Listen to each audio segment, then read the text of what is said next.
নমস্কার, আমি KP astrologer চিরঞ্জিত। আশা করি সকলে ভালো আছেন। আজকে যে বিষয় নিয়ে আমি আলোচনা করব সেটি হলো নরগণ মানুষের গোপন রহস্য। তো আপনি যদি নরগণের মানুষ হয়ে থাকেন তাহলে এই ভিডিওতে নরগণের এমন কিছু গোপন এবং রহস্যময় কথা আজ আমি তুলে ধরবো যা আজ পর্যন্ত আপনি শোনেননি। তো প্রথমেই জানবো গণ কি। জ্যোতিষশাস্ত্রে 27টি নক্ষত্রকে সাধারণত 3টি গণে বিভক্ত করা হয়েছে। সেগুলি হলো দেবগণ, নরগণ এবং রাক্ষসগণ। তো যখন কোনো মানুষ পৃথিবীতে ভূমিষ্ঠ হন বা জন্মগ্রহণ করেন তখন সেই দিনে চন্দ্র যে রাশির ঘরে অর্থাৎ যে হাউসে অবস্থান করে সেই রাশি হয় তার জন্ম রাশি, এবং জন্মগ্রহণের সময় ওই রাশিতে চন্দ্র যে নক্ষত্রে অবস্থান করবে সেটি হবে তার জন্ম নক্ষত্র। যেমন ভরণী, রোহিণী, আদ্রা, পূর্ব ফাল্গুনী, উত্তর ফাল্গুনী, পূর্বাষাঢ়া, উত্তরাষাঢ়া, পূর্ব ভাদ্রপদ এবং উত্তর ভাদ্রপদ।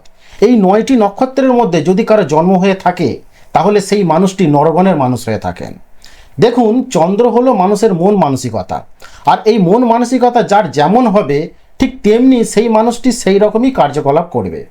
চন্দ্র যেমন একজন মানুষের ব্যক্তিত্ব, আর গণ হলো সেই ব্যক্তিত্বের একটি সুপ্ত ক্রিয়া বা কার্যকলাপকে ইন্ডিকেট করে। অর্থাৎ সে তার চিন্তাভাবনাগুলিকে কিভাবে প্রকাশিত করবে বা কিভাবে তার বিকাশ ঘটাবে সেগুলি এই গণ থেকে কিছুটা নির্ধারণ হয়। তো নরগণের মানুষেরা অত্যন্ত সম্মানপ্রিয় হয়ে থাকেন ও জীবনের কোনো এক সময়ে ধনবানও হয়ে থাকেন। এরা সমাজে প্রতিষ্ঠিত হবার জন্য আগে থেকে প্ল্যান প্রোগ্রাম করে নিয়ে থাকেন এবং সমাজে মাথা উঁচু করে বাঁচার জন্য যথেষ্ট লড়াই করেন। এরা অনেক সময় হার মানেন না, ফলে এই একাগ্রতার জন্য এরা সমাজে বেশিরভাগই প্রতিষ্ঠিত লাভ করে থাকেন।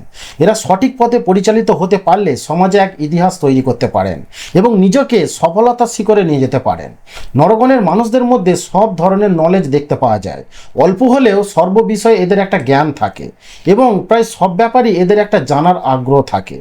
যে কোনো বিষয়ের প্রতি এরা ভালোভাবে পর্যবেক্ষণ করেন এবং তারপর সেই বিষয়ের প্রতি আগ্রহ প্রকাশ করেন। এরা যে কোনো কাজ দক্ষতার সাথে করতে পারেন। কোথায় কখন কি করতে হবে তা এরা ভালো করে জানেন।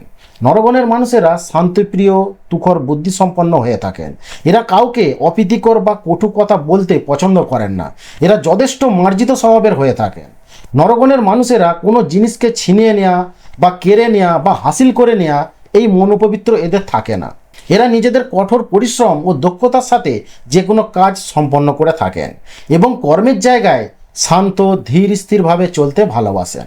নরগণের মানুষেরা কোনটা ভালো আর কোনটা মন্দ তা সহজে অনুধাবন করতে পারেন। এরা পরিশ্রমী ও বাস্তব বুদ্ধি সম্পন্ন হয়ে থাকেন। এরা মাথা খাটিয়ে সিদ্ধান্ত নিতে পারেন, ফলে এদের সহজে ঠকানো যায় না। এরা যে কোনো জিনিস বা বিষয় সহজে মানিয়ে নিতে পারেন। এরা যে কোনো পরিবেশে সহজে নিজেকে খাপ খাইয়ে নিতে পারেন। এটা এদের বেশ পজিটিভ গুণ বলা চলে, কারণ এদেরকে নিয়ে খুব একটা সমস্যায় পড়তে হয় না। নরগণের মানুষদের ধৈর্য ও সহ্য শক্তি প্রবল হয়ে থাকে। এরা সমাজ, বন্ধু বান্ধব ও আত্মীয় স্বজনদের সাথে স্বাভাবিক মেলবন্ধন থাকলেও কিন্তু বাস্তবে খুব একটা টান বা আকর্ষণ থাকে না। নরগণের মানুষেরা চরম বাস্তব বুদ্ধি ও দক্ষতার জন্য সাংসারিক জীবন মেনটেন করতে পারেন। নরগণের মানুষেরা আর্থিক দিক থেকে খুব হিসাবী হয়ে থাকেন এবং যথেষ্ট বুদ্ধিমানও হয়ে থাকেন। এরা ধীরে ধীরে নিজের চেষ্টায় অর্থ সম্পদের অধিকারী হয়ে ওঠেন। এরা সাধারণত পরিবারের জন্য এতটাই ভাবেন যে মাঝে মাঝে নিজের কথাটাই ভুলে যান। এরা সংসারের মঙ্গল ও শান্তির জন্য যথেষ্ট পরিশ্রম করে থাকেন এবং সবাইকে ভালো রাখার চেষ্টা করেন। এরা অনেক সময় অতিরিক্ত মায়ায় জড়িয়ে পড়েন। যাকেই ভালোবাসুক না কেন তাকেই অন্তর থেকে স্নেহ করেন বা ভালোবাসেন। নরগণের মানুষদের অনেক সময় একা থাকতে দেখা যায় এবং অনেক সময় তীর্থস্থান বা প্রাকৃতিক পরিবেশে সময় কাটাতেও এরা পছন্দ করেন। এরা যদি ভ্রমণের সুযোগ পান তাহলে তারা বেশিরভাগই সপরিবারে ভ্রমণ করতেই বেশি ভালোবাসেন। এরা পরিবারের সবাইকে নিয়ে সময় কাটাতে বেশ পছন্দ করেন এবং পরিবার এদের কাছে খুব প্রিয় হয়ে থাকে। এছাড়া পশু পাখি, জীবজন্তুদের প্রতিও একটা সহানুভূতি লক্ষ্য করা যায়। এদের মাঝের মধ্যেই অতিরিক্ত অলসতা বা কুড়েমি লক্ষ্য করা যায়, ফলে অনেক সময় নিজের জন্য কিছু সুযোগ বা কাজ হাতছাড়া হয়ে যেতে পারে এবং অনেক সময় গুরুত্বপূর্ণ কাজে বেশ পিছিয়ে পড়তে পারেন। এরা অনেক সময় অন্ধবিশ্বাসী হয়ে থাকেন, ফলে সুযোগ পেলে লোক এদের ঠকিয়ে দিতে পারেন। নরগণের মানুষেরা সাধারণত সমাজ ও পরিবেশের উপর ভিত্তি করে বা সামঞ্জস্য রেখে চলার চেষ্টা করেন। এরা কোনো মানুষকে ছোট করা বা ছোট করে দেখা এটা এরা একদমই পছন্দ করেন না। এরা যথেষ্ট সম্মানীয় হয়ে থাকেন। এরা সমাজের ভালো মন্দ সবাইকে নিয়েই চলতে পারেন। এরা কোনটা ভালো কোনটা মন্দ তা সহজেই অনুধাবন করতে পারেন। এরা যে কোনো কাজের দায়িত্ব যদি নিয়ে থাকেন তাহলে তা সম্পন্ন করে থাকেন বা সম্পূর্ণ করার পরিপূর্ণ চেষ্টা করেন। প্রকৃতপক্ষে এরা যথেষ্ট দায়িত্ব পালন করে থাকেন। এদের মধ্যে বেশ কিছু ক্ষেত্রে লিডারশিপ কোয়ালিটি দেখা যায়।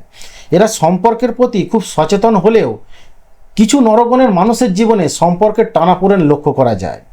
বেশিরভাগ ক্ষেত্রে এদের সুখ দুঃখ মিলিয়ে জীবন অতিবাহিত হতে দেখা যায়।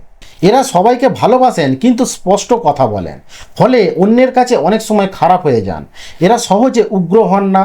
এরা সাধারণত শান্ত থাকতেই বেশি ভালোবাসেন। নরগণের মানুষেরা সাধারণত বৈবাহিক জীবন সুখে শান্তিতে কাটাতে চান এবং এরা পার্টনারকে বেশ স্নেহ করেন। কিন্তু যদি কোনো উগ্র স্বভাবের মানুষ বা রাক্ষসগণের সাথে বিবাহ হয়ে থাকে তাহলে তা সাময়িকভাবে একটু হলেও সমস্যায় পড়তে হয়।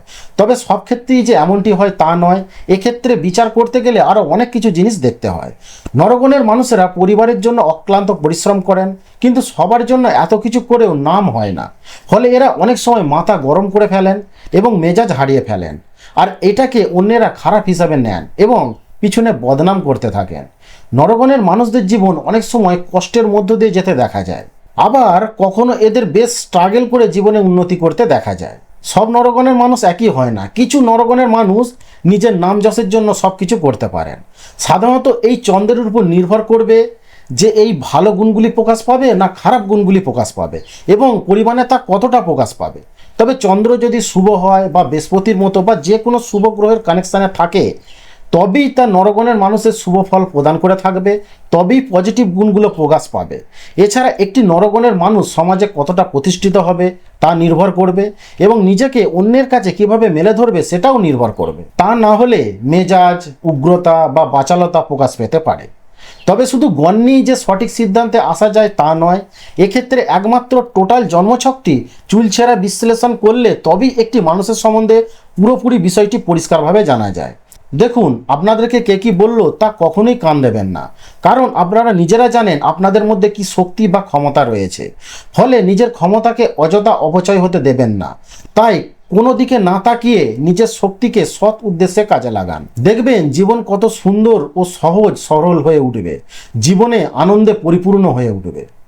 নরগণ মানুষদের বিশেষ কিছু উপদেশ: যদি আপনারা দেখেন যে বেশ সমস্যার মধ্যে পড়তে হচ্ছে তাহলে প্রতি বৃহস্পতিবার মা লক্ষ্মীর আরাধনা করুন। এতে আপনার নেতিবাচক শক্তি দূর হয় এবং কর্মে সফলতা বৃদ্ধি পায়। এছাড়া প্রতিদিন মহাদেবের উপাসনা বা পূজা করতে পারেন। এতে জীবনের সমস্ত বাধা কেটে সুফল প্রদান করতে সাহায্য করে। এছাড়া কোনো বাচ্চাকে পড়াশোনার সামগ্রী যেমন বই, খাতা, পেন ইত্যাদি দান করতে পারেন। এতে আপনাকে বুদ্ধির দ্বারা সফলতার দিকে এগিয়ে নিয়ে যাবে। এছাড়া মাছকে আটার গুলি খাওয়াতে পারেন বা আটার রুটি খাওয়াতে পারেন। এতে আপনার মানসিক শক্তি প্রবলভাবে বৃদ্ধি পাবে। তো আগামী দিনে এই রকমই গুরুত্বপূর্ণ জ্যোতিষ ও আধ্যাত্মিক ভিডিও পেতে চ্যানেলটিকে অবশ্যই সাবস্ক্রাইব করে রাখুন এবং আমি যে বিষয়গুলি নিয়ে আলোচনা করলাম তা আপনার জীবনে কতটা প্রভাব ফেলছে তা অবশ্যই নিচে কমেন্টস করে জানান, কারণ আপনাদের এক একটি কমেন্টস আমাকে ভিডিও বানাতে ভীষণভাবে উৎসাহিত করে। তো ভালো থাকবেন, ঈশ্বর আপনাদের মঙ্গল করুন। নমস্কার।